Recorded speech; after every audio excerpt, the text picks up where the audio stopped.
Did you know that 1.5 million bikes are stolen every year?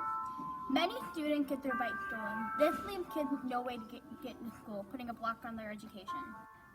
College kids have a 53% chance of getting their bikes stolen. But now we have to teach kids a simple solution to this problem. Something to keep their bikes from getting stolen. Bike locks! We are suggesting a bike lock checkout program. Come to school and check out a bike lock, then return it at the end of the day. I can't get past the bike lock! My bike is still here! Yay!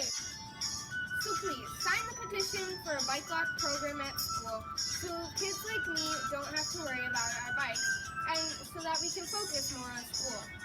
Will you sign to make a difference? Rent a lock, stop the shock!